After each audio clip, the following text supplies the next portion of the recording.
Thank you, everybody, for coming to the College Football Betting with Aaron Torres YouTube channel. Before we get to the video that you came here for, if you could do me one quick favor, just click that subscribe button at the bottom of the screen. Really does help our channel grow, our audience grow. I appreciate it more than you know. Also, if you want to, click the little bell notification so you know anytime any of our previews go live. We appreciate your support. Now, here's the video that you came here for. To start week 3, this is the game. Everybody wants to know what's going to happen, what it's going to be, all of that. Let's go ahead and dive in. Top 15 showdown in beautiful Knoxville, Tennessee. Rocky Top, Tennessee. Yeah, singing's bad. You know what's not going to be bad? The football. Georgia traveling to Tennessee. Georgia, a 4-point road favorite in the Circa Sportsbook, over under set at 50. Should always mention, we record this show late Wednesday into Thursday. Lines are always subject to change.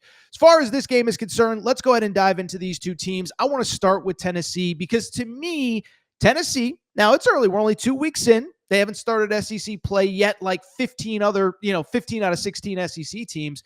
This is shaping up to be an incredible season, but really an incredible story centered around Joey Aguilar, right? We all know the background. We all know how Joey Aguilar ended up at Tennessee. But if he wins this game, okay, we are talking about potentially the most popular person in all of college football. Saw an interview that his father did earlier on Wednesday where he basically thanked the Iamaleava family for leaving Tennessee, creating this opportunity for his son. Joey Aguilar's grandma is going viral in Knoxville. So it's an incredible story, and it is backed up by the fact that Joey Aguilar, at least through 2 games, has been a darn good college football quarterback for the Tennessee Volunteers. 66% completion percentage, 5 touchdowns, no interceptions.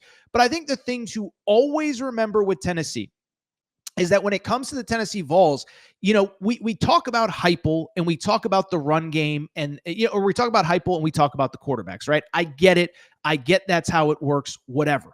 What I think it's easy to forget, this is a team that is built on the line of scrimmage, controlling the line of scrimmage, being able to run the ball and being able to stop the run. That's not even my opinion, by the way. You know who said that earlier in the week?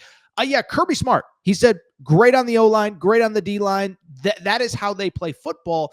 And again, it's easy to forget, even last year when they made the college football playoff, Dylan Sampson was the SEC Offensive Player of the Year. And this year, even without him, by the way, I saw Dylan Sampson balling, I believe, for the Cleveland Browns. I could be mistaken on that. But even without him, the run game has not slowed down.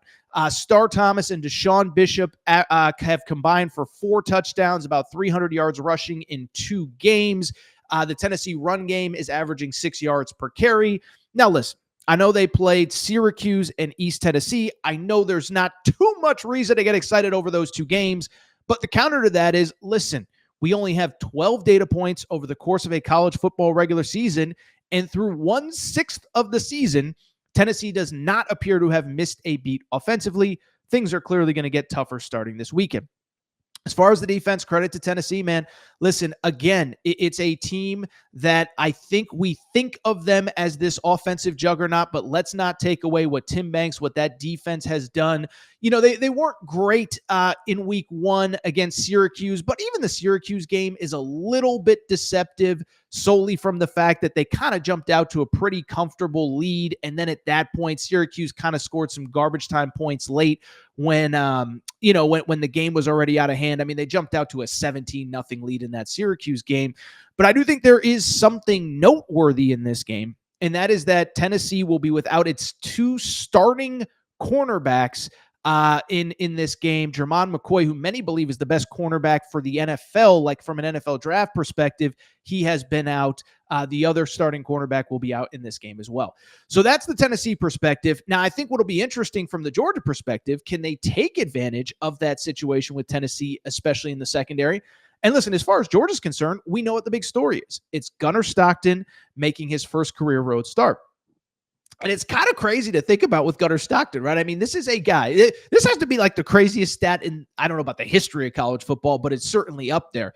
Gunnar Stockton has won an SEC championship, started a college football playoff game, yet this is going to be his first career road start. Thought it was interesting this week. Kirby Smart made it a point to say, listen, we don't start preparing for road games like the Monday of a road. We don't just turn up the music at practice on the Monday before we go on the road. This is something we practice year round. We practice in the spring. We practice in summer, into fall camp. This is something we'll be prepared for. We'll see if Kirby Smart, if that's actually applicable once they take the field. One thing to do it at practice, another thing to do it in front of 100,000 people in Orange in Knoxville.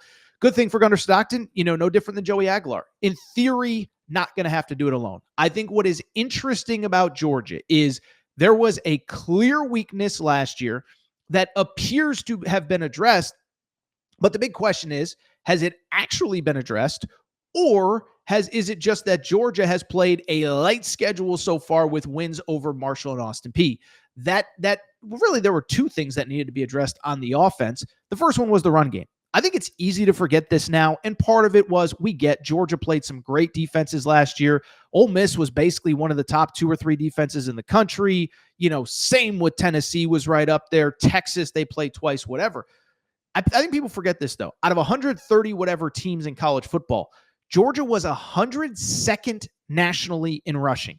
Now, it is clear that they have prioritized the run game in those first 2 games, again, against Austin Peay and Marshall. Will be a completely different deal on Saturday in Knoxville. We'll see if they can kind of keep up. Nate Frazier is the name to know there.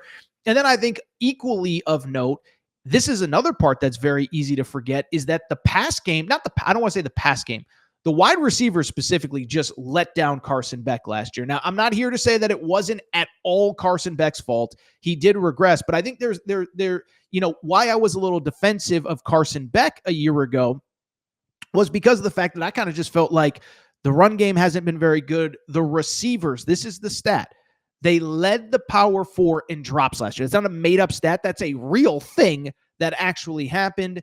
And so I just bring it up because for me, I think the most impressive part early for Georgia is that new receiver core, Zachariah Branch coming in from USC, Noah Thomas from Texas A&M, and oh, by the way, Colby Young, who, if you remember, was suspended for most of last year, has been playing this year. Those 3 guys have been phenomenal. I think that has been the biggest thing that has stood out to me about Georgia is they might have a real receiving core.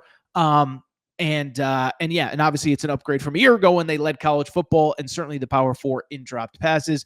As far as defensively is concerned, I'm sorry. Like, if you want a detailed, in-depth breakdown of the Georgia defense, like, I could throw a bunch of stats at you, but they are so talented. Austin Peay, Marshall, I'll save the in-depth breakdown for somebody else. Let's get to the game pick here. And I'll be honest, I think there's so much on the line, so much at stake. And I think there's, by the way, a lot of question marks, right? Joey Aguilar's first major start, certainly first SEC start. Gunnar Stockton, first road start. Listen, I'm always going to, I'm not always, but in this case and in most cases, I'm going to default to the home team that's getting points. Go ahead and give me Tennessee +4 in this game in Knoxville. Now, I want to be clear for any Georgia fan that's listening, and I think even Tennessee fans would acknowledge, there are reasons to like Georgia in this game. There are certain games this week that I'm just like, I feel 100% definitive on a side.